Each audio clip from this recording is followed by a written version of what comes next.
Hey everyone, I'm professional photographer Ian Plant, and my mission in life is to help you become the best photographer you can be. And I'm privileged to work with some of the most amazing photographers on the planet. And today, in this episode, I have one of those amazing photographers here to talk with you. He's a great guy, he's a great photographer, and he's also a lot of fun. Matt Payne, welcome to Photo Talk. Hey Ian, it's awesome to be here, man. I'm really loving what you guys are doing over on Photo Monkeys. Did I get that? Shutter Monkeys. Sorry. Shutter Monkeys. Awesome. That, it's okay. As long as you got the monkey part, that's the important thing. Right on. Well, I'm so happy to have you on, and it's a chance for me to repay the favor because you had me on your podcast a while ago. Yeah, absolutely. Yeah, and so this is my chance to get my vengeance on you. Okay. Hopefully you reached out to all the other victims of the podcast so that you could exact total revenge. One by one, I'm going to take them all down. There you go.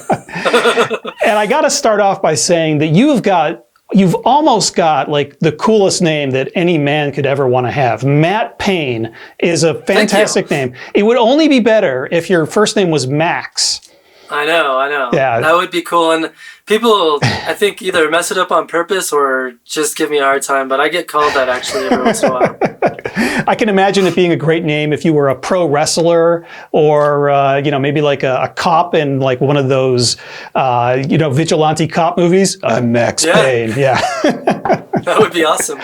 It's a much better name than Ian Plant. When I was a kid, people say, oh, it's a perfect name for a nature photographer, Plant. And I'm like, yeah, but Ian Plant just doesn't sound cool. Like when I was a little kid, the other kids would pick on me. They'd call me Piano Plant. Yeah. So. Yeah, I had the predictable pain in the ass and all those kinds of jokes. So, you get what you get, Well, all kidding aside, why don't we start off with you, Matt, telling us a little bit about yourself, where you're based, how long you've been a professional photographer, and what got you into photography in the first place. Well, sure, man. So, gosh, I live in Durango, Colorado, which is in the southwest corner of the state, kind of near New Mexico and not too far from Utah and Arizona. It's a great place to be based as a photographer because 30 minutes to the north, I have the most amazing mountains in North America, in my opinion, which is the San Juan Mountains of Colorado. And then, 2 to 3 to 5 hours south and west, I have some incredible desert stuff like the Grand Canyon. And, it's amazing just being located here. I still haven't even cracked the surface of all what's available to me. I'm originally from Colorado Springs, which is kind of a conservative, religious military town in the Front Range of Colorado. And that's kind of where I got my start as a photographer. And I moved to Portland, Oregon for 2 years, spent some time there photographing waterfalls. And it's funny, I actually still have a full-time job at a nonprofit. We provide services to individuals with developmental and intellectual disabilities. So I run all of our programs for that nonprofit, which is fun in combination with the photography. So I don't know how you define professional in the photography sphere. I guess for me, I'd kind of define it as how you conduct yourself as a person and as a business person, not necessarily thinking about it as me deriving my full-time income through photography, although I do make, a decent chunk of change now and then. So whatever that means.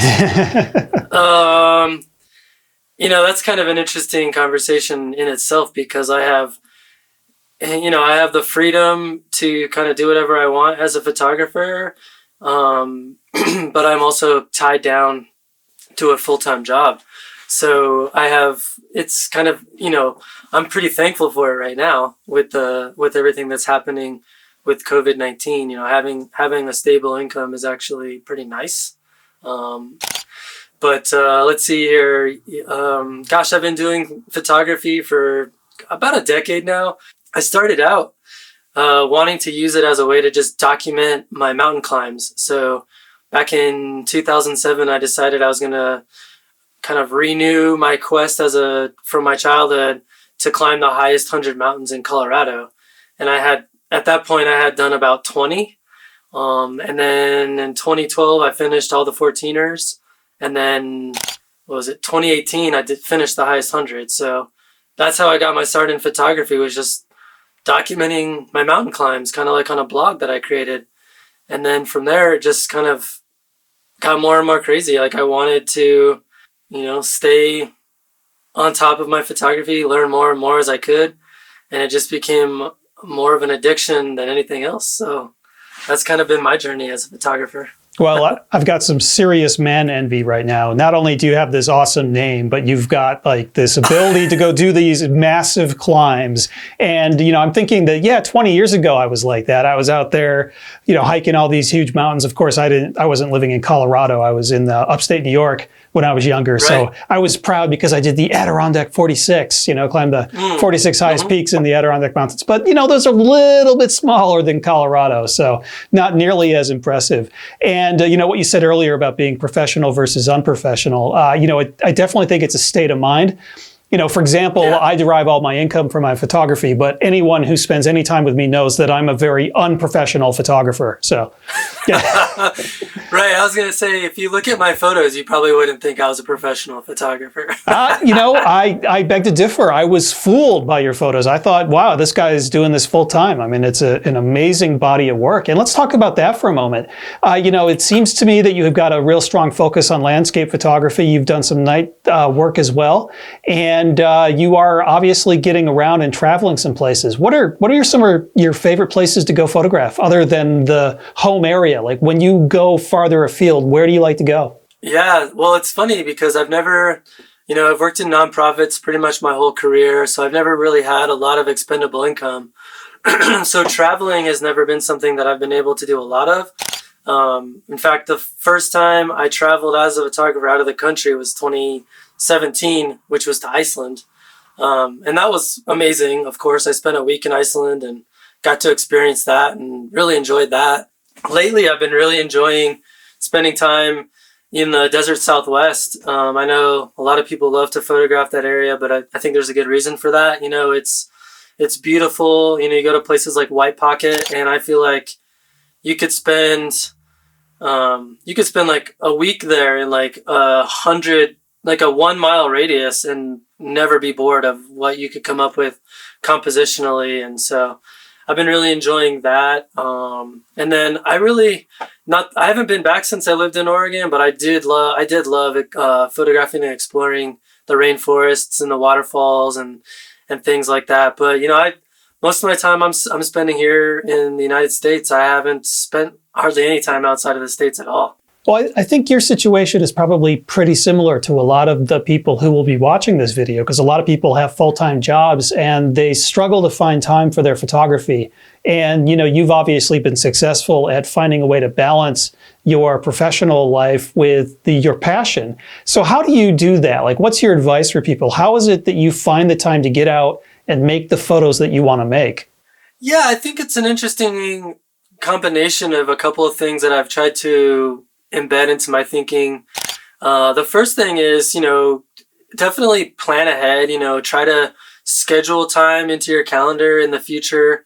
That's how I finished all my mountains. Like, if I didn't create a calendar at the beginning of the year of which mountains I was going to do on which dates and which weekends, it never would have happened. So I think, giving yourself the freedom to actually, plug that time into your calendar is important. But then the side piece of that, I think, is don't feel like you have to photograph every single waking moment of your life. I feel like I probably only get out into the field maybe 4 to 6 times a year. On a good year, maybe 8. I mean, I know some people that's just a good month. So for me, it's, making the most of those situations. But then the second piece of that I wanted to bring up was expectation management.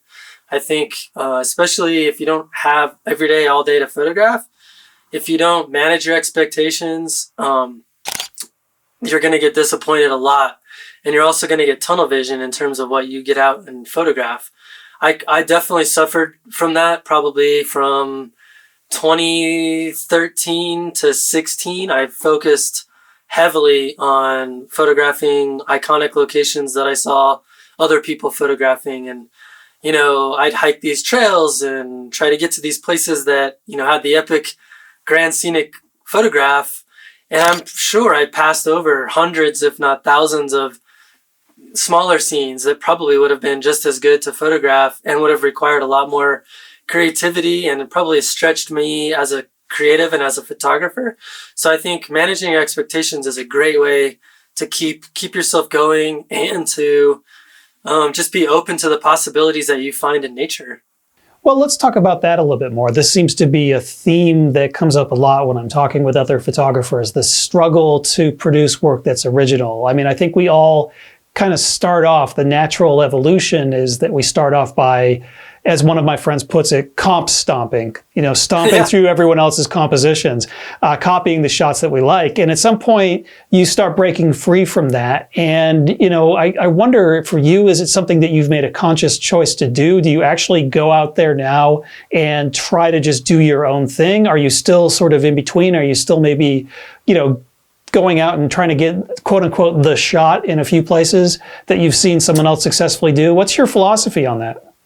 Yeah, I think, on my podcast, I've talked a lot about this subject, and I think people have kind of confused what my stance is on photographing icons a little bit. Yeah. I think there's nothing wrong at all with photographing, scenes that you've seen before. In fact, just 2 months ago, I photographed Mesa Arch for the first time, and it's an icon for a reason. It's an amazing scene, and I think there's nothing wrong with that. But I've just found that being open to finding things that you just kind of stumble upon, or, taking a hike, maybe even, take that scene, for example. If you walk, 30 feet in either direction away from the arch, you're going to find compositions that are unique to you and are just as good, and also require you to put some thought into how you compose and like the lighting that you're going to get.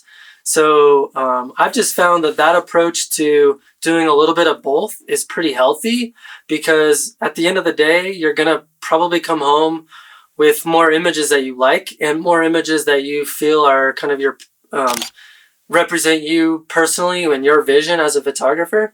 I think, like I said, there's nothing wrong with just photographing the icons, but at some point, if you want to differentiate yourself in any way, I think you have to do more than that. If you're perfectly content with having a portfolio of nothing but iconic scenes, that's totally fine too. I've just found that when I have that kind of open mind and I'm going into the field with, I really don't know what I'm going to come back with. Maybe I'll come back with nothing at all. That's fine. I found that I'm just happier as a person, as a photographer. And I don't know if you've ever had the experience of, going out to take photos, and you kind of have that tunnel vision, and you don't nail the photo, or the conditions weren't what you expected, or whatever happened. I feel like, I don't know about you, but I've been really disappointed on some of those outings, and I wanted something else in photography, and having this kind of no expectation attitude has really helped me with that. Yeah, I've definitely been hit with tunnel vision. I've had a few trips where I just got stuck on a single composition. One trip to Scotland in particular, there was this amazing sea arch, and I went to it every morning, every night for like 2 weeks in a row, and I never got the light that I wanted, and I ended up just wasting the whole trip there, and it's really challenging. So I'm curious, when you went to Mesa Arch, I laughed when you said that you went there for the first time just a few months ago. What was that like? Were there a lot of people there? I was the third person there. Mm-hmm. It was like 5 a.m. or something like that in January. Okay. It was cold as hell. And I was hungover because I had drank a bunch of beers the night before with my buddy Kane. And I got the exact tripod spot that I had scouted the day before. I was pretty happy about that. And as the morning kind of progressed and got closer and closer to sunrise, it just filled with people in a big line. and then a big line of people behind that. And I did not find that enjoyable. No. I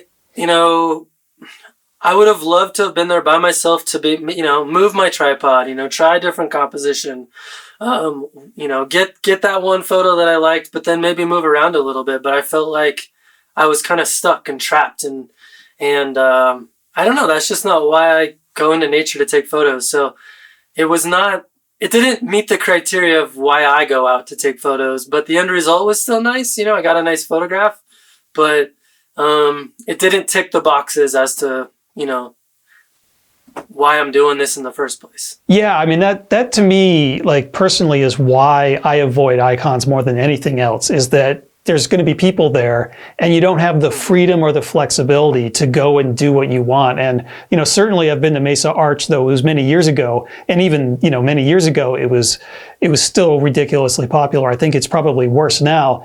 And I remember doing a trip to Delicate Arch. And I was really frustrated about Delicate Arch because there were literally hundreds of people there. And most of the photographers were set up on the rocks that you have to climb over to get down to Delicate Arch. And they're all taking the classic telephoto view from there. And there's like 200 people lined up there. And I'm a wide angle guy. I'm running around before the light is good, exploring all these different wide angle options that I've never seen photographed at Delicate Arch. But I realized why I never saw those photographs done. Because if you tried to stay down there during the peak light and make those photographs, those people up above you would start throwing rocks at you. They'd probably kill you. No freedom or flexibility. The bridge in Zion National Park, that one bridge that looks to the Watchman, that's another example where you can't do anything creative because there's so many people lined up. Schwabacher's Landing, It's the same thing. It drives me crazy. And, Same. Like for me, if I go to a photo location and I see someone else with a tripod, usually what I do is I turn around and leave or go somewhere else. I can't stand having the restrictions. So what do you do to get away from the crowds? You're in an area where the San Juan Mountains are pretty popular. The desert Southwest is popular. What do you do to find your own personal private space to photograph? Yeah, I mean, I obviously this isn't something everyone can do, but I actually spend a lot of time hiking and backpacking to find something that's just unique. It may not be the best composition ever seen by a photographer before, but it's my composition that I found that I had to think about. And if it sucks, it sucks, but it's mine. And that's what I really love to do. Right before the COVID-19 outbreak, I went out into the desert Southwest with Kane Engelbert and Shane McDermott, and we did a backpacking trip in the Grand Canyon, a little overnight trip.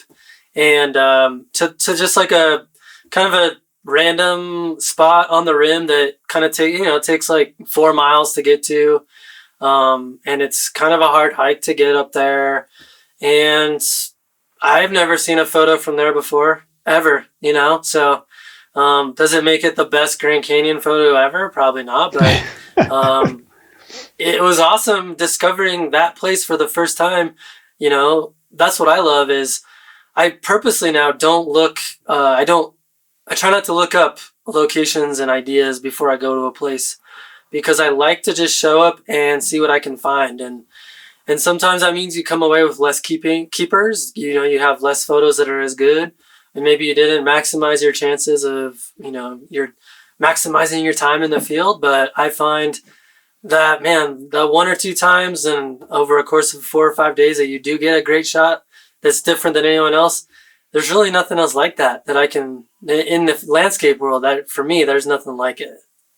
Yeah, I know exactly what you're talking about. Like, I really like just the experience of discovery. And I find that when I'm working a place that is off the beaten path, that's really not known by other photographers, if I'm out there alone and it's happening, it feels a bit more, I guess, meaningful to me. And it sounds like, that's what you're looking for as well. And, the other thing I really like is because there is a lot of copycat photography these days. And, sure. And, one thing I like to do is to try to find shots that can't be replicated. Not that I'm trying to keep people from, doing what I'm doing, but what I like is capturing those ephemeral moments, and the moment Sure. is so important to my style of photography. And I love it that the moment is what makes the shot happen, reacting to the moment. So what happens when you're out there and you have an amazing moment? Like what is it? What's your process? Well, I'd be lying if I said I was calm about it. I mean, when all that stuff comes together and you got your camera out, and I mean, I don't know about you, but I don't know how good you know your camera or how good you know your equipment. For me, I still feel like that adrenaline rush. I still feel excited. I feel alive. I feel like that is why we're there. It's like the peak. I don't even know how to describe it other than like it's the pinnacle of what you were trying to accomplish, why you were out there to begin with. So for me, capturing those moments there's really nothing else like it. And I mean, I can think of, there's probably, 4 or 5 photos that I've ever taken where I felt that much, in tune and excited. And that's not that many over a course of 10-year period, right? But when it happens, there's really nothing else like it. Yeah, it's an amazing feeling. And that feeling only goes away when you start actually looking at your photos and realizing that the next step in the process is disappointment. Well, I was going to say, a couple of years ago, I photographed this amazing scene that I did like a 5-mile hike to get to this overlook that I had never seen any other photos from. And it was one of those things where like the light just came together, the clouds moved in. There was these amazing dark clouds behind a 14er called Uncompahgre Peak, and then I don't know if you're familiar with the valley that is in where Silverjack Reservoir is near Ridgeway. I've been there. Yeah, I've been there once. But I was up above that valley, looking kind of north up those 2 valleys, with Uncompahgre Peak kind of in the middle of it all. And those cliffs on the left-hand side or the east side of that valley when you're first driving in to Owl Creek Pass, they just lit up like fiery red. And you could hear all the people down below that were shooting the classic scenes just screaming, hooping, and hollering because the light was sick. And of course, I shot this telephoto panorama of the scene. And I get home and looked at my images, and one of them was completely out of focus. I was like, how did I do that? Like that will never happen again. Yeah, it's that happens to me all the time where, I'm real excited about something and either I've made some like gross technical error, I call it amateur hour, or I've just missed the shot. So, for me, it's like there's the 4 stages of photography when you have something magical. There's euphoria. You're in the moment. You're excited. You're like, oh my God, I got these great shots. Then you go home and look at the photos and you enter the next stage, disappointment. And then you enter the 3rd stage. After a few days, the disappointment fades and you go to ambivalence. You're like, okay, I screwed that one up. And then after a while, you go back and you look at those photos and realize, I didn't do as bad as I thought. This is actually a lot better, because you need to distance yourself from the euphoria before you can realize that you got something good. It's just in the moment, you think you got something totally mind-blowing, and maybe you did, but maybe it's just not as mind-blowing as you thought it was. Well, I will say that when you don't totally nail it in the field, it definitely pushes you to be better at post-processing. Because you get creative. You're like, how can I fix that? Right. Like, what can I do? And I actually found a way for that shot to fix it. I had an earlier shot that I had taken of that same exact scene, and I was able to kind of mask in the blurry section with an unblurry section from earlier and like make the colors match. So it worked out, but it was like when I first came back and looked at the photos, I was like, oh my God, you completely screwed up that pano. That's ridiculous. In the Grand Canyon, we just had an experience. The same thing happened. we were at this really cool spot that you have to hike like 2 miles to get to, and it started raining like crazy. And so I was like, oh, I'm just going to go back to the truck. And then about a quarter mile into my hike back to the truck, I was like, it looks like it's going to pass. I'll go back. And of course, there was just this epic rainbow over this over these curving sections of the Colorado River, like perfectly above it. And I was like, oh my God. And of course, by the time I got my camera out, it was gone. I was like, God dang it. Yeah, I mean, I can't even tell you how many times that's happened to me. Like when I thought that, okay, it's not going to happen, so I pack up and start walking away, or it looks really bad, so I'm just not as serious about committing to a spot as I should be. And then all of a sudden, boom, the sky lights up, and you're 2 minutes away from where you need to be, or you're rushing to get it set up, and then by the time you get everything set up, it's gone. It is the worst feeling in the world. Yeah. It really is. You're like, why am I even here? This is ridiculous. I should have just left my camera in the car. I mean, sometimes I just feel like a total rank amateur, like I'm just making... All the time. Yeah. For me. All the time. Yeah. I feel like every time I go out to take photos, something stupid like that happens. And I'm like, well... And then you're like, oh... I'm going to learn a lesson. No, you still make the same stupid mistakes. Yeah. Like, the more you do this, the more the lesson kind of sinks in, but it never sinks in 100%. Like I'm much more fastidious about making sure that I'm out there no matter what the conditions are like. But it's hard to get motivated sometimes. Like when it's just pouring rain out, like the last thing you want to do is... Cold. Yeah, my weakness is when it's cold. Like if it's super cold, I'm like, meh, I'm good.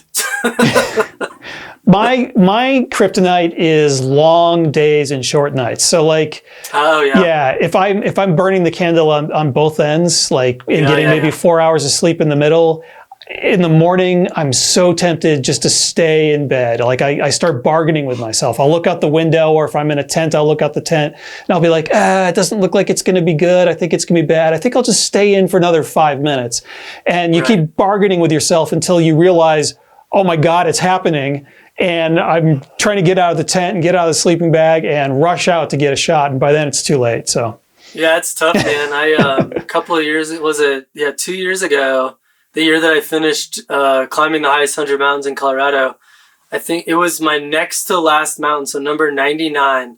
It is a mountain called Cathedral Peak, which is in the Elk Mountains. It's really rugged and jagged mountains over by Aspen.